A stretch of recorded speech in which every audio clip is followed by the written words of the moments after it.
یہ ایسا آشوب دور آ گیا ہے، یہ ایسا کثافت بھرا وقت آ گیا ہے کہ کوئی انسان کسی انسان کے ساتھ بیٹھنا پسند نہیں کرتا، اور صرف یہی نہیں بلکہ ایک انسان کسی دوسرے انسان سے ہاتھ ملانا اور مصافحہ کرنا بھی پسند نہیں کرتا۔ لیکن یہ فرش علیہ حسین کا تصوف ہے کہ یہاں پر جب فرش اعلیٰ بچھتا ہے تو ہر عزادار چاہتا ہے کہ فرش اعلیٰ پر سب ایک ساتھ آ کر بیٹھیں اور ایک دوسرے سے مصافحہ کریں۔ ہم اپنے کو ذرا سا فرش اعلیٰ سے ہٹ کر دیکھیں، ہم فرش اعلیٰ سے ہٹ کر اپنے کو ذرا ملاحظہ کریں، توجہ کریں تو ہم کہیں بیٹھ کر کسی کی برائیاں کر رہے ہوتے ہیں، کسی کی غیبتیں کر رہے ہوتے ہیں، کہیں چغل خوریاں کر رہے ہوتے ہیں۔ لیکن جب تک ہم فرش علیہ حسین پر بیٹھے ہوتے ہیں ان تمام گناہوں سے محفوظ رہتے ہیں، نہ کسی کی برائیاں کرتے ہیں، نہ کسی کی چغل خوریاں کرتے ہیں، نہ کسی کی غیبتیں کرتے ہیں۔ پتہ یہ چلا کہ جب حسین خود موجود تھے تو لوگوں کی ہدایت کا سامان کر رہے تھے، آج حسین کا تصور ایسا ہے کہ جو لوگوں کو گناہوں سے محفوظ کیے ہوئے ہیں۔ صلوات پڑھ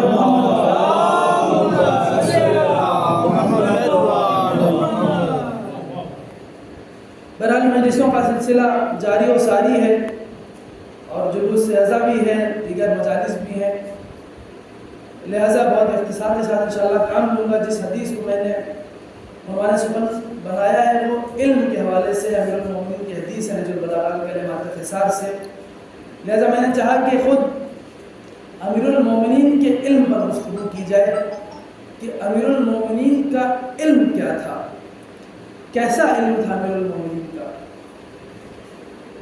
ایک اسکالر کہتا ہے کہ میں نے ایک کتاب لکھی، اس کتاب کا نام تھا دی آنٹ، اس نے چیونٹی کے بارے میں ایک کتاب لکھی اور 20 سال اپنے اس کتاب کو لکھنے کے لیے صرف کیے۔ 20 سال اس نے تحقیق کی، چیونٹیوں کے حوالے سے اس نے ریسرچ کی، اور 20 سال بعد اس نے ایک کتاب کی شکل میں ان تمام تحقیقات کو ایک جگہ جمع کیا، اور اس کتاب کا نتیجہ یہ تھا کہ دنیا میں چیونٹیوں کی نسل کتنی ہے۔ اس کی جو ریسرچ تھی، اس کی جو تحقیق اور جستجو تھی، وہ اس ہدف اور اس مقصد کے تحت تھی کہ وہ یہ پتہ کرے کہ چیونٹیوں کی نسلیں کتنی ہیں۔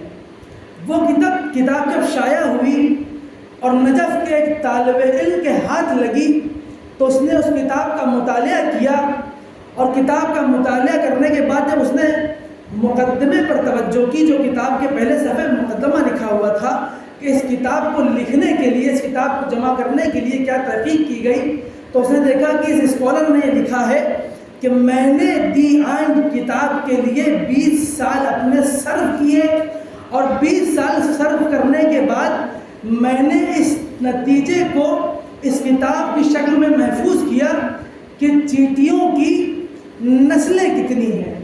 اس نجف کے طالب علم نے اس اسکالر اور اس رائٹر کو نجف سے خط لکھ کر بھیجا، اس اسکالر کو نجف سے خط لکھ کر بھیجا کہ تو امیر المومنین کے نہج البلاغہ کے اس خطبے کا مطالعہ کر کہ جو چیونٹیوں کے سلسلے میں امیر المومنین کا خطبہ نہج البلاغہ میں موجود ہے۔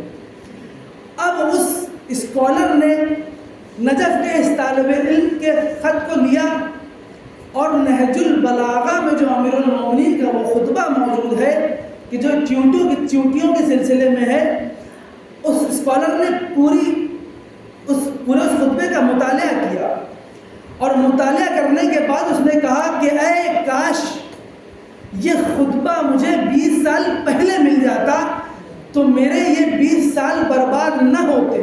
میں 20 سال تحقیق کرنے کے بعد صرف اس نتیجے تک پہنچ پایا ہوں کہ چیونٹیوں کی نسلیں کتنی ہیں، لیکن امیر المومنین نے اپنے اس خطبے میں یہاں تک بتا دیا کہ چیونٹیوں کے جسم میں رگیں کتنی ہیں۔ ایک صلوات پڑھ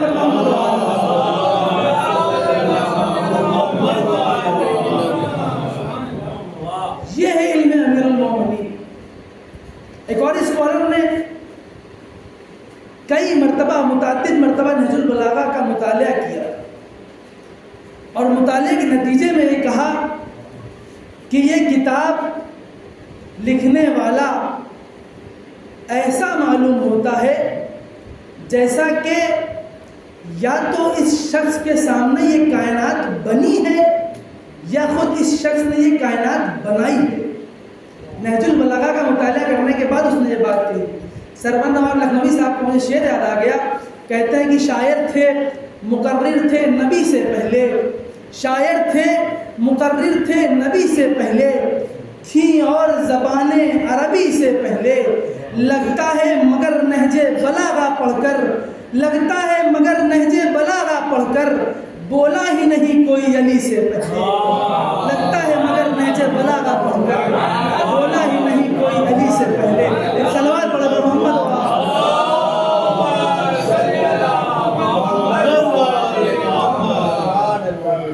مومنوں میں کربلا والوں کا جذبہ بانٹ دو، عزتوں کے ساتھ رہنے کا سلیقہ بانٹ دو، ایک ایک گھر میں پہنچنا چاہیے علم علی، مجلس شبیر میں نہج البلاغہ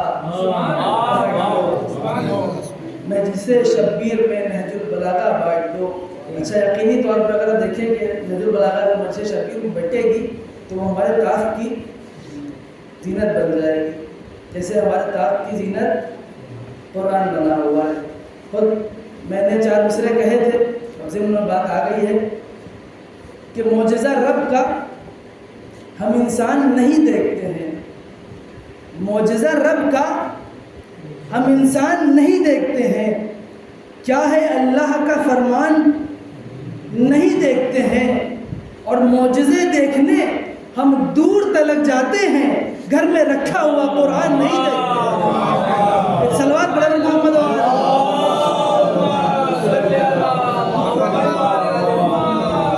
معجزے دیکھنے ہم دور تلک جاتے ہیں، گھر میں رکھا ہوا قرآن نہیں دیکھتے ہیں۔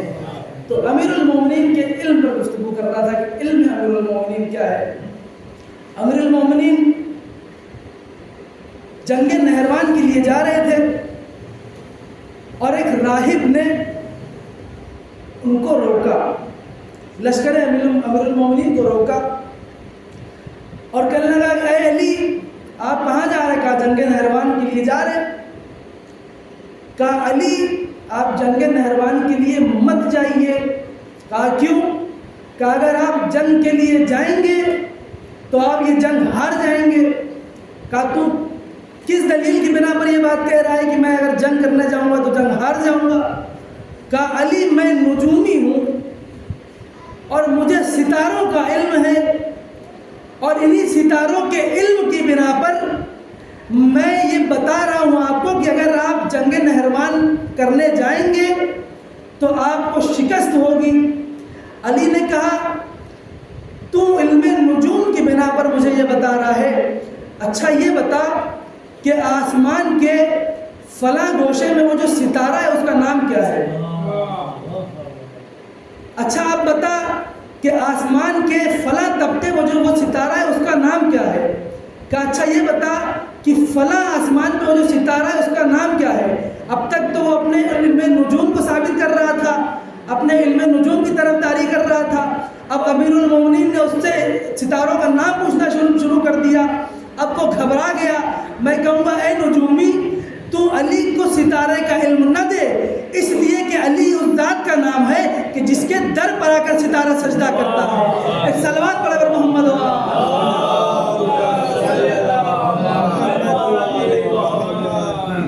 علی کو ستاروں کا علم دے رہا تھا۔ علی نے کہا اے راہب تجھے پتا ہے تو جس جگہ کھڑا ہے اس جگہ زیر زمین کیا ہے؟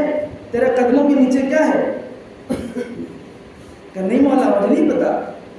علی نے کہا کہ تیرے قدموں کے نیچے ایک کاسا موجود ہے، جا کے اس کو کھود اور دیکھ۔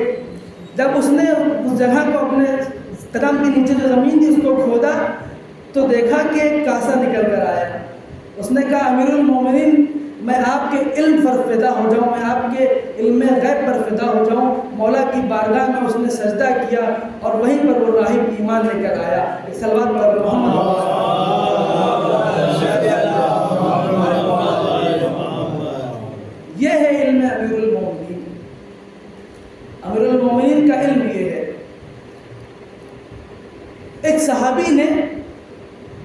صحابی رسول کے پاس آیا، کہا کہ پیغمبر روم میں جو ہے حالات خراب ہیں، لوگ اسلام کے خلاف ہیں، لہذا میں چاہتا ہوں کہ ایک خط بادشاہ روم کو لکھا جائے اور ان سے کہا جائے کہ وہ ایمان لے کر آئے۔ پیغمبر نے ایک صحابی کو حکم دیا، کہا کہ ایک خط بادشاہ روم کو لکھ کر بھیجیں۔ اچھا، وہ صحابی کون صحابی؟ 2 نمبری، اور میں نام نہیں لوں گا کہ بقول علامہ طالب جوہری کے ممبر جو ہے مبارک ناموں کو لینے کے لیے ہے، منحوس ناموں کو لینے کے لیے نہیں۔ وہ جو 2 نمبری صحابی تھا، اس سے کہا کہ خط لکھو۔ اس نے خط لکھا بادشاہ روم کو، بادشاہ روم کو خط لکھا کہ تم ایمان لے کر آؤ۔ اچھا، امیر المومنین علی بن ابی طالب علیہ السلام، ان کا کردار یہ تھا کہ لوگ ان کے علم، ان کے اعجاز، ان کی کرامت، ان کے اخلاق کی بنا پر ایمان لے کر آتے تھے۔ اب جو صاحب خط لکھ کر بادشاہ روم کو بھیج رہے ہیں، نہ ان کے پاس علم ہے، نہ ان کے پاس اخلاق ہے، نہ ان کے پاس کردار ہے، تو انہوں نے خط میں زبردستی یہ لکھ کے بھیجا کہ اے بادشاہ روم ایمان لے کر آ جاؤ۔ اب جب بادشاہ روم کے پاس یہ خط پہنچا تو اس نے کہا کہ میں ایک شرط پہ ایمان لے کر آؤں گا۔ کہا کیا شرط؟ کہا میری شرط یہ ہے کہ میں 4 دین، 4 ادیان کے ماننے والے نمائندوں کو بھیجوں گا، اگر وہ تمہارے سامنے قانع ہو گئے اور تمہارے سامنے انہوں نے تمہاری اہمیت کو قبول کر لیا، اسلام کو سمجھ لیا، تب تو ٹھیک، ورنہ ہم ایمان لے کر نہیں آئیں گے۔ اب یہ اس بادشاہ روم نے 4 ادیان کے نمائندے بھیجے۔ وہ نمائندے آئے انہی صاحب کے پاس جن کو میں نے کہا 2 نمبری۔ ان کے پاس جب آئے تو کہا کہ ہاں آپ نے خط لکھا تھا ایسا ایسا، ایمان لے کر شرط یہ طے ہوئی تھی کہ 4 ادیان آئیں گے، اگر وہ راضی ہو گئے تو بادشاہ روم نے کہا میں ایمان لے کر آ جاؤں گا، اور نہ صرف یہ کہ میں ایمان لاؤں گا بلکہ اپنی پوری سلطنت کو حکم دوں گا کہ وہ ایمان لے کر آئے۔ اچھا، وہ خط آیا، نمائندے آئے، ان صاحب کے پاس پہنچے، اب نہ علم ہے نہ کردار ہے، جواب دیں تو کیسے دیں؟ 4 ادیان کے لوگ آئے ہیں۔ اب گئے پیغمبر کے پاس، پیغمبر نے کہا کہ جاؤ فلانے کے پاس گئے، تینوں کاؤنٹر پہ گئے، وہ 3 کاؤنٹر بند تھے، علمی لحاظ سے ان تینوں کاؤنٹر پر گئے۔ اب جب کاؤنٹر تینوں بند پائے تو یہ طے ہوا کہ بھائی تینوں کاؤنٹر اب بند ہیں اس بینک کے، اب بھیجا جائے کس کے پاس؟ مینیجر کے پاس۔ کون ہے؟ امیر المومنین کی ذات۔ کہاں بھیجا جائے؟ امیر المومنین کے پاس۔ اچھا، جب ان سے جواب طلب کیا گیا 2 نمبری جن کو میں نے کہا، تو انہوں نے کہا کہ بھیا مجھ کو نہ جانے کتنے سال گزر گئے، میں ایک سورہ بقرہ کو حفظ نہ کر پایا، میں کہاں سے تورات زبور انجیل سے جواب دوں گا؟ خیر، امیر المومنین کی بارگاہ میں آئے۔ اب امیر المومنین کی بارگاہ میں جب آئے تو دیکھا کہ امیر المومنین کھیت میں کام کر رہے ہیں، کشاورزی کر رہے ہیں۔ کہا امیر المومنین ایسا ایسا معاذرہ ہے، صلوات کہا امیر المومنین ایسا ایسا معاذرہ، ایسی ایسی شرط طے ہوئی ہے، یہ 4 ادیان ہیں، اگر یہ راضی ہو گئے تو نہ یہ کہ صرف بادشاہ روم ایمان لے کے آئے گا بلکہ پوری سلطنت بھی اس کی ایمان لے کر آئے گی۔ امیر المومنین نے کہا بلایا جائے۔ کہا سب سے پہلے بلایا گیا جناب داؤد کے نمائندے، جناب داؤد کے مذہب کے نمائندے کو بلایا گیا، جناب داؤد کے دین کے نمائندے کو بلایا گیا۔ اس سے امیر المومنین نے کہا زبور کھول اور فلاں صفحہ کھول۔ اس نے زبور کھولی، داؤد کا نمائندہ آیا، اس نے زبور کھولی،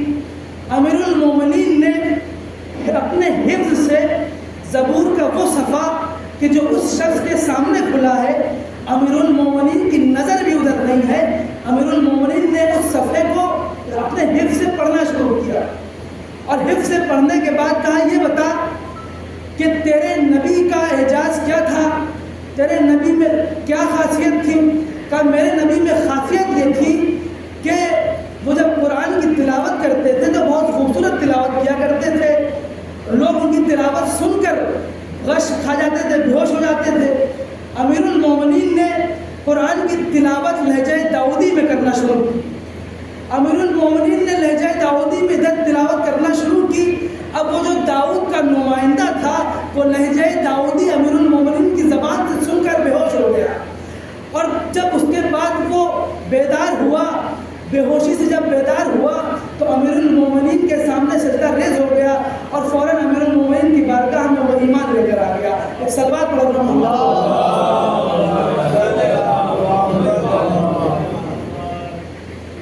اب کہا بلاؤ انجیل والے کو.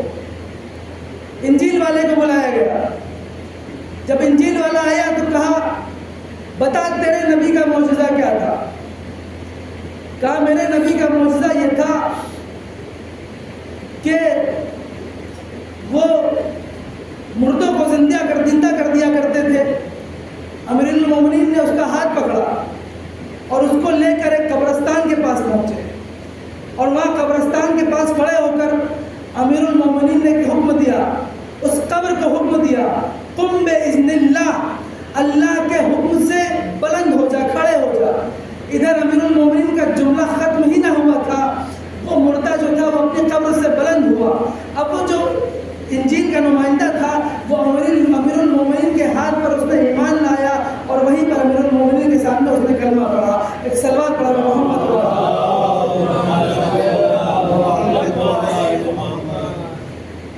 کہا اب کون ہے؟ کہا ابراہیم والا. کہا بلاؤ ابراہیم والے کو. کہا تیرے نبی کا معجزہ کیا تھا؟ کہا میرے نبی کا معجزہ یہ تھا کہ ان کو جب آتش کے حوالے کیا گیا, آگ کے حوالے کیا گیا تو ان پر آگ کا کوئی اثر نہیں ہوا.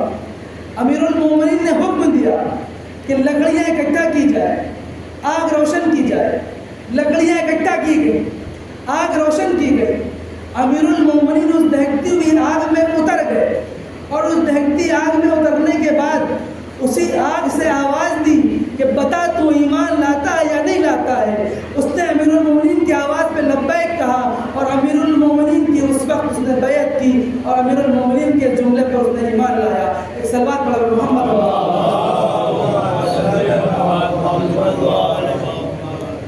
کہا موسیٰ والے کو بلایا جائے. کہا تیرے نبی کا معجزہ کیا تھا؟ کہا میرے نبی کا معجزہ یہ تھا کہ انہوں نے عصے کو اژدہے میں تبدیل کر دیا.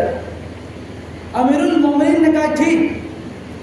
اب امیر المومنین کے ہاتھ میں جو عصا تھا, امیر المومنین نے اس عصے کو زمین پر پھینکا, وہ عصا اژدہے میں تبدیل ہو گیا.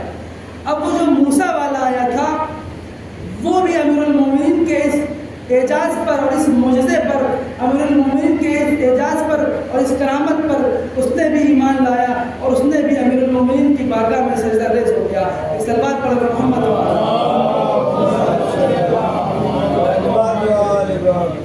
یہ تھا امیر المومنین کا علم کہ ہر کتاب کا جواب ہر کتاب سے دیا اور ہر نبی کے ماننے والے دین کو ان کے اعجاز اور ان کے کرامت کا جواب اپنی کرامت سے دیا. علم امیر المومنین ابو الاسود الدؤیلی ایک صحابی ہیں, کہتے ہیں کہ امیر المومنین نے مجھے 3 کلمے سکھائے اور ان 3 کلموں کی بنا پر میں نے پوری عربی گرامر جو ہے, عربی گرامر پڑھائی جاتی ہے حوزہ انڈیا میں, وہ امیر المومنین کے صرف 3 کلمے سے اس نے پوری عربی گرامر تیار کی. اسم فعل حرف. امیر المومنین نے کہا کلمے کی 3 قسمیں, اسم فعل حرف. یہ 3 صرف کلمے امیر المومنین نے بتائے اور اس نے پوری عربی گرامر تیار کر دی. اس کا مطلب یہ ہے کہ امیر المومنین کا فصاحت اور بلاغت کا اندازہ یہاں سے لگایا جا سکتا ہے کہ ایسی فصاحت اور بلاغت امیر المومنین کے پاس پائی جاتی تھی کہ اس 3 کلمے کے ذریعے سے، اس 3 کلمے کے سہارے سے پوری کتاب مکمل کر دی گئی۔ ایک صلوات پڑھو محمد۔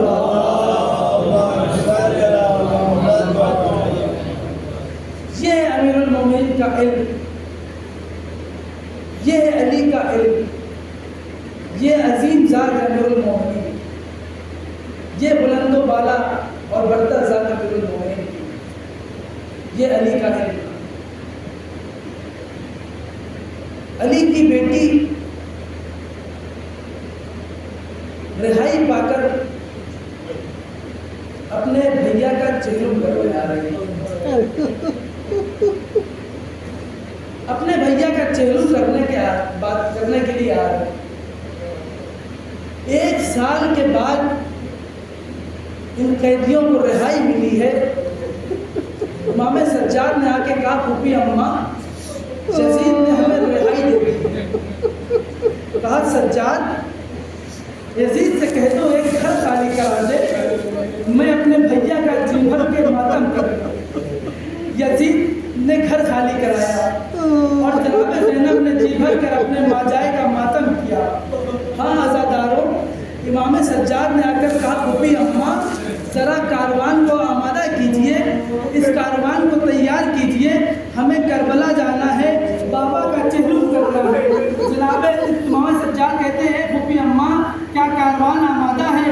کہا ہاں سجاد کاروان آمادہ ہے، تمام بیویاں آمادہ ہیں، لیکن ایک بیوی نظر نہیں آ رہی ہے۔ کہا اے سجاد، ارے وہ کہا کون سی بیوی نظر نہیں آ رہی ہے؟ کہا رباب نظر نہیں آ رہی ہے۔ کہا امام سجاد نے اے پھوپھی اماں ارے مجھے معلوم ہے رباب کہاں ہے۔ یہ کاروان جیسے ہی یہ کاروان شام سے نکلا، جناب امام سجاد نے وہاں پر سواری روکی اور زندان کی طرف جانے لگے۔ جناب زینب نے کہا اے سجاد ارے کہاں زندان کی طرف جا رہے ہو؟ ارے ہمیں تو کربلا جانا ہے۔ کہا اے پھوپھی اماں ارے رباب جناب سکینہ کی قبر پر بیٹھی ہے۔ جناب سکینہ کی قبر کی طرف امام سجاد جب پہنچے تو کیا دیکھتے ہیں؟ جناب رباب ارے سکینہ کی قبر سے لکھتی کریا کر رہی ہے، کہتے ہیں رباب ارے کاروان کربلا کے لیے آمادہ ہے۔ الغرض یہ کاروان کربلا کی طرف چلتا ہے۔ راستے میں امام سجاد کہتے ہیں پھوپھی اماں ذرا بیویوں سے پوچھ لیجئے کہ کیا بیویاں مدینہ جانا چاہیں گی یا کربلا جانا چاہیں گی۔ جناب زینب نے بیویوں سے پوچھا اے بیویوں تم مدینہ جانا چاہو گی یا کربلا جانا چاہو گی؟ بیویوں نے رو کے کہا اے زینب ارے ہم اپنے لاشوں کو نہ روئے ہیں، ابھی ہم عباس کو نہ روئے ہیں، ابھی قاسم کو نہ روئے ہیں، لہذا یہ کاروان کربلا تک لے جایا جائے۔ عزاداروں جب یہ کاروان کربلا پہنچا ہے، بیویوں نے ایک ایک کر کے اپنے کو کربلا کی زمین پر گرانا شروع کیا۔ ادھر سے زینب کا کاروان پہنچا، ادھر سے جابر ابن عبداللہ حسین کی زیارت کرنے کے لیے پہنچے۔ حسین کا پہلا زائر جابر حسین کی زیارت کرنے کے لیے پہنچا۔ حسین جابر کا صحابی عطیہ جیسے ہی کربلا تک پہنچتے ہیں، عطیہ کہتے ہیں جابر ارے کربلا پہنچ گئے۔ جابر اپنے کو